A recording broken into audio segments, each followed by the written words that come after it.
sunshine. God is everywhere, God is everywhere, God is everywhere giving.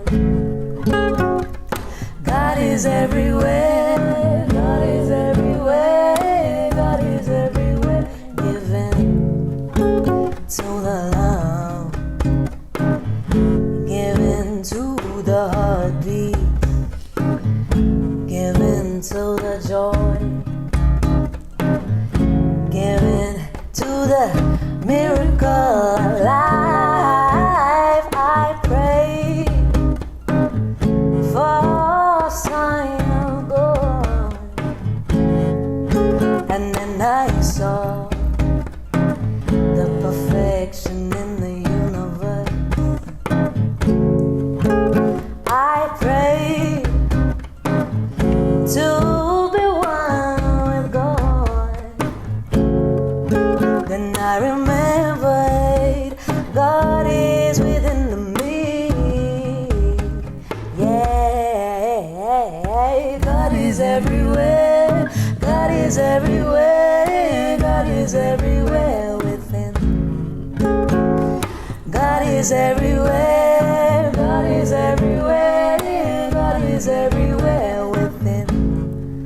Within the love, within your heartbeat, within the joy, within the miracle of life.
God is everywhere. God is everywhere. Yeah, we tend to forget it sometimes. But to remember is wholeness, is completeness, is bringing us back to that feeling of fullness and being enough. Yeah, this is something that lately it's really talked about all the time. That most people live with this impression that they're not enough, and we're not excluded from going into these places sometimes, but it's true when we reconnect. You wrote that song exactly when in a moment of disconnection, right? Yeah, I was in Egypt, where my husband is from, and we were there for about 7 months, and didn't speak the language. It's a desert, a very barren, dry landscape. It's got many beautiful aspects to it, absolutely, the ancient history, the culture. But we were quite isolated where we were staying, and I didn't speak the language, like I mentioned, and we were there for a while, and the garden was my sanctuary on the grass, and I was sitting there one afternoon, and I was feeling a bit disconnected. I was feeling quite alone, feeling that I needed some connection, some depth, and I was just sitting there by myself, and I was meditating. Yeah. And as I was there, I closed my eyes, I had my hands out, open to receive. And I felt this beautiful breeze blow. That special one. And I felt the sun shining, and I knew I'm not alone. That's it. God is there, and God is everywhere. That's it. And that's where this song came, Yes. We feel it.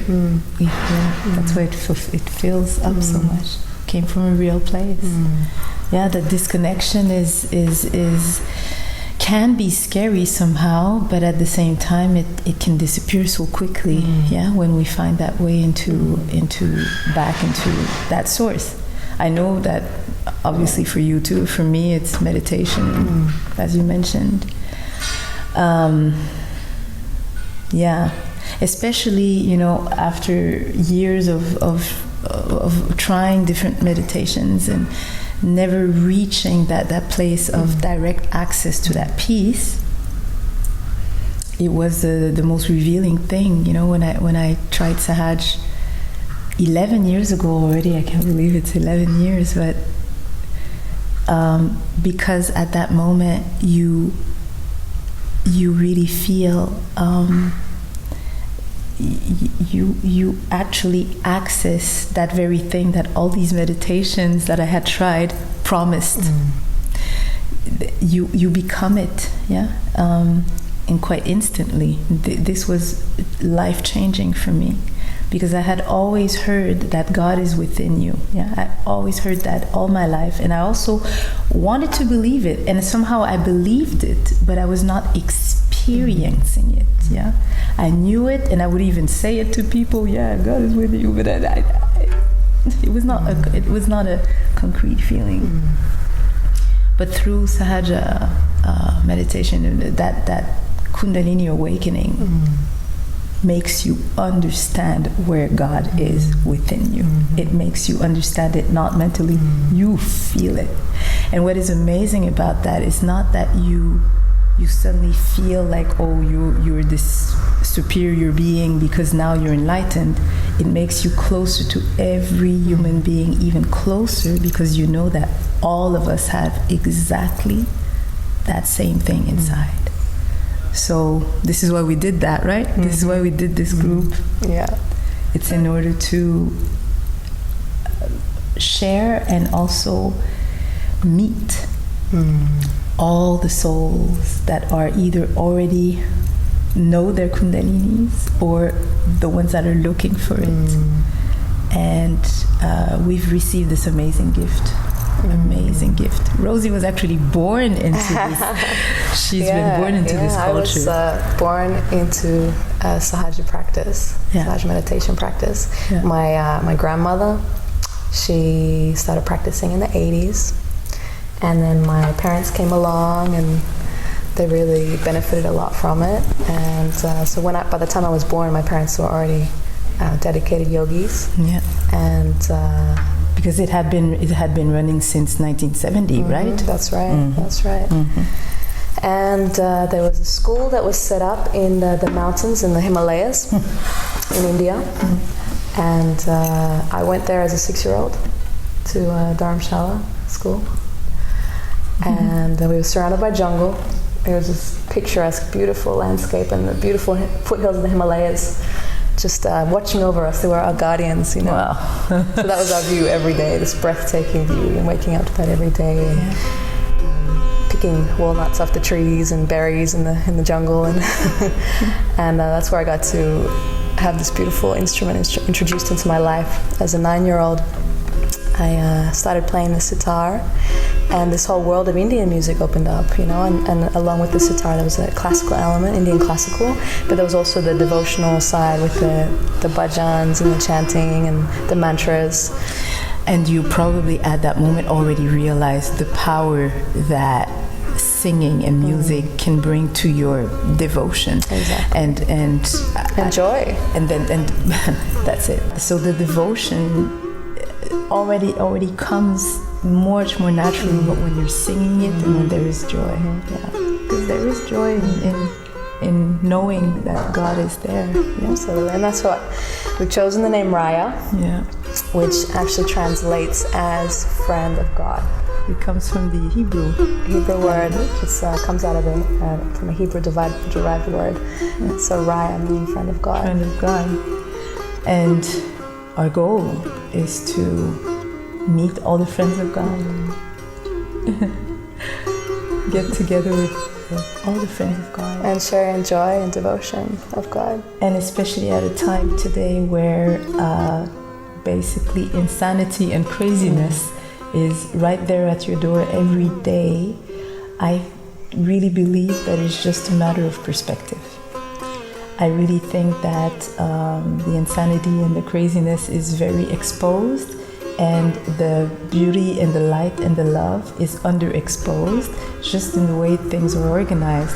But there are much more loving people. I think there are much more friends of God out there than enemies of God.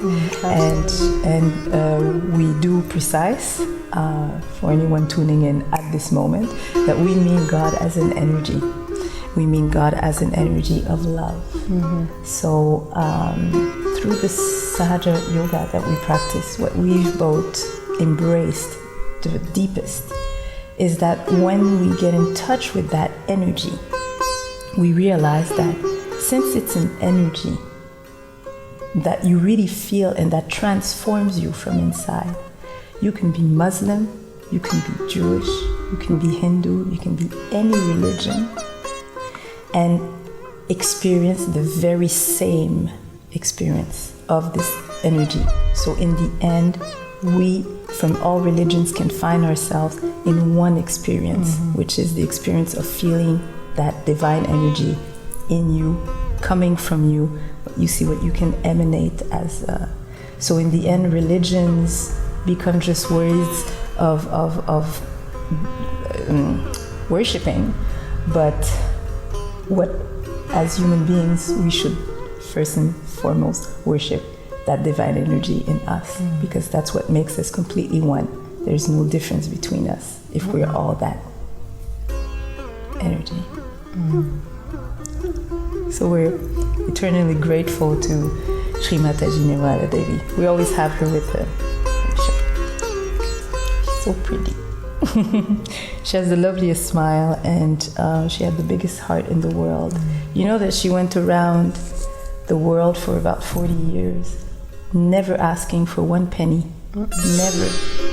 To practice Sahaja Yoga, you never pay, because she believes that this awakening of this energy is you're born with it. We're born with it. It's your birthright. You can't pay for God. You can't pay for your spirit. That's it. You can't. But that's it. She always said, "How can you pay for something you already have? How can you try to purchase something you already have?" Or she also said that funny things that, well, you can't pay a tree to grow fruit. I say, here's $20. Yeah. Grow me 6 peaches. So it's basically the same. She just made it very accessible for us to understand that it's there, and not only understand it, actually experience it, feel it. So live it. It's a living process. It's a living process. It's a living process. That's it. And we actually just did some videos, meditation videos that you can find on YouTube. Meditation moments with Rayah, where you can just do the exercise that she showed us how to do. Very simple. Hopefully you get in touch with that energy. It's everyone can do it, everyone can share it. God is great.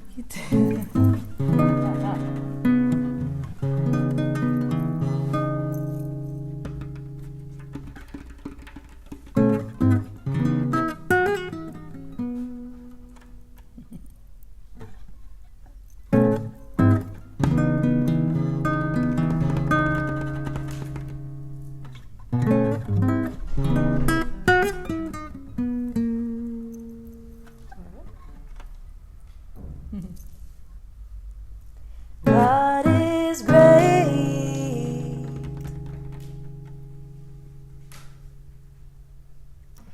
God is great.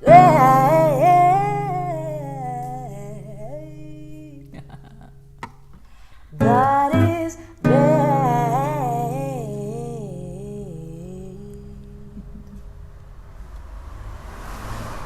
God is great.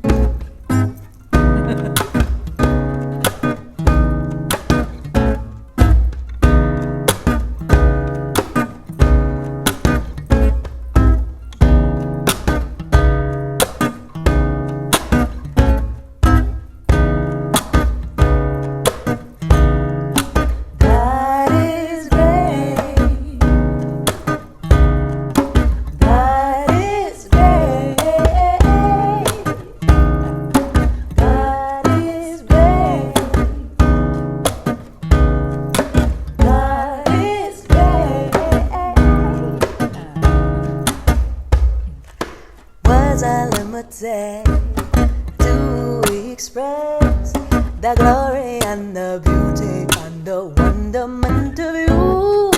Truth be told, pure love unfolds when hearts are open. The light rises up, up, up. 'Cause God is great. God is great.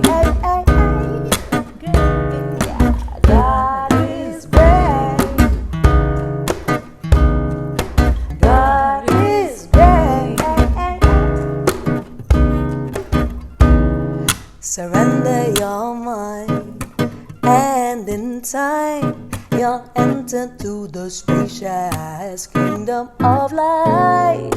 There is only joy to be felt at this point, surrounding you, engulfing you in bliss, bliss, bliss. 'Cause God is great. God is great. God is great. God is great.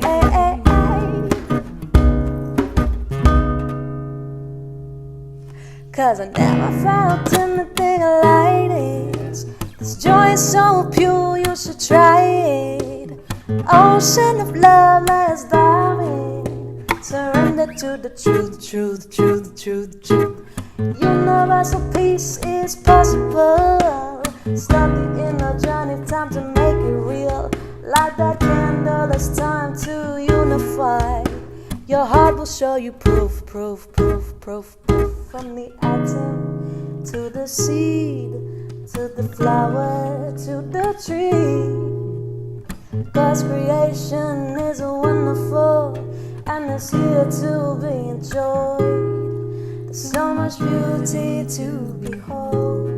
There's so much beauty to behold. There's so much beauty to behold. There's so much beauty to behold. There's so much beauty, beauty, beauty, beauty, beauty, beauty, beauty, beauty.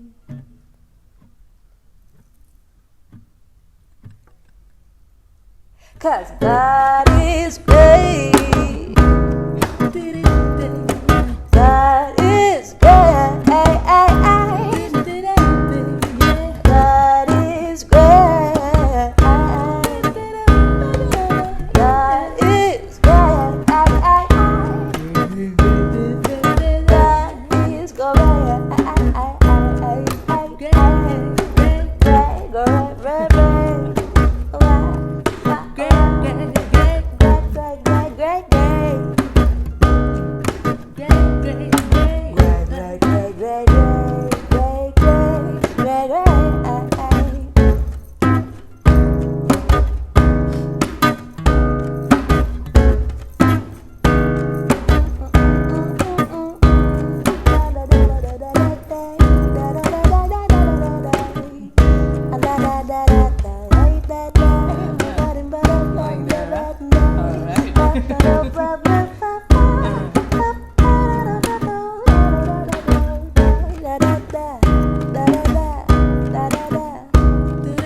Sitar's falling over. But you've had some journeys with music, you know? I mean, you were born in New York, right? Yeah, very quickly. After a year and a half, I just said, I had enough of this place. I'm leaving. So born in New York, and then your parents migrated to Montreal. Yeah. They came from Haiti, and they unfortunately had to flee the difficult political regime at the time, but made the wonderful choice of going to Canada. Really, really grateful to them. I think Canada gave us a possibility to be very open, have a lot of freedom, be free, and not have to define ourselves through being black and respecting a certain way of living, of being black. They wanted to avoid the ghettoization. And I'm grateful to them for that, because it gave me access to an openness. I was interested in everything. I had across the street was my neighbors were Indian, so I was also exposed to Indian culture a bit through them. Haitian culture was definitely home, and playing the drums is... That was your first instrument, right? Yeah, it was actually. It was actually the drum kit. The drum kit, yeah. At 15, I had a girl band and everything. And my dream was to be a drummer. And I still play it. I love it. Actually, we did that jam not so long ago. You were on bass. Yeah. And I was on drums, and gonna get back to that. And then I had a journey through all kinds of musical styles, from Haitian music at home and dancing, very tribal rhythms when I was 4 years old in my father's dance troupe. So I really grew up with these deep folk rhythms from the drums and singing. But then going to rock, my parents listened to a lot of classical at home, Mexican music, really very open. And my brother brought up the best disco and funk in the house, So I grew up with all of this, and then suddenly I find myself later on becoming a singer, that I basically sing all of this with great pleasure. It's in your blood. It's already... Yes. When it's in your childhood, I guess you absorb it very quickly. And the only thing I haven't tried yet is mariachi. I haven't sung. I too played. I played drums when I was 16 in the band in high school. That was a rock band. A rock band, yeah, right. By rock I mean Mariah Carey. That was our version of rock. It was a girls' school, white minority. I see. It was a lot of people who were into R&B and soul, and so Mariah Carey rock. Was And then I got onto the bass because I was just really attracted by the depth, the beauty of that bottom end. Absolutely. You know that quality. This is my fetish instrument. I mean, I'm crazy about the drums, but my real instrument is bass. I love it. It's a great instrument. Yeah. So the drums, sitar was first, and then I got gifted a guitar when I was 15. So I started songwriting. My dad showed me a couple of chords. My stepdad had a studio at the time, and he did a lot of recording with him in the studio, and he really pushed my songwriting. He said, "No, you're gonna write," and he really sat me down and Can I have his phone? me. Can I have his phone so I could thank him? He encouraged me to write. So I got my writing on when I was about 16, and had a band with my mom at the time. Who was trained classical Who singer. has a band with her mom? How cool is that? When I was growing up, my mom was my favorite singer because she had released, a kind of some devotional music, some classical, she'd released some music, and so she was my favorite singer growing up, Yeah. And then from there, the jazz singer in the jazz band in high school as well. So that's when jazz came into my life as a 17-year-old, and then started gigging. And then I also picked up double bass for the end of high school, and my first jazz band was playing double bass and singing. Oh, cool. In Sydney. Yeah. Oh, cool. And this I did not know. Huh? That was a tough lug, and then just started gigging around the scene. Mostly as singer and bass player? I did everything. I played Indian weddings, played sitar at Indian weddings. Wow, look at that. Dress up in my Punjabis and gagras. I mean, when you're living, when you're becoming, or when you are a professional singer, that versatility is... But as a musician as well, you know, to be able to... So I do some gigs on cajon, some gigs as a bass player, some gigs as a guitarist, singer, some gigs as a guitarist, and it's really varied. Yeah. I just recently did that gig singing opera. You know, it was like that was a good gig. I was dreaming of that when I was a child, to sing opera, break a glass from a distance. I still will want to. Anyways, all this to say that, you were asking me about the journey. Yeah, definitely. The journey has been very varied. And your first big musical gig was with Miss Titanic. Miss Titanic. Céline Dion. Madame Céline Dion. Yes. Yeah. That was my what kind of officialized me as, okay, I'm a professional singer now. I started quite early. I was 25 when I got that gig. Wow. And I went on tour with her for 2 years, all around the world. And I got to see what it is to be on that side of the music biz, and how it works. And vocally, I believe, what a great teacher to have. Just working with her and having her in your ears every night, you just learn from that,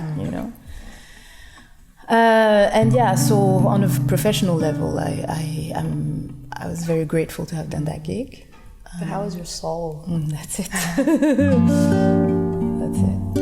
It was professional learning. It was a professional school, but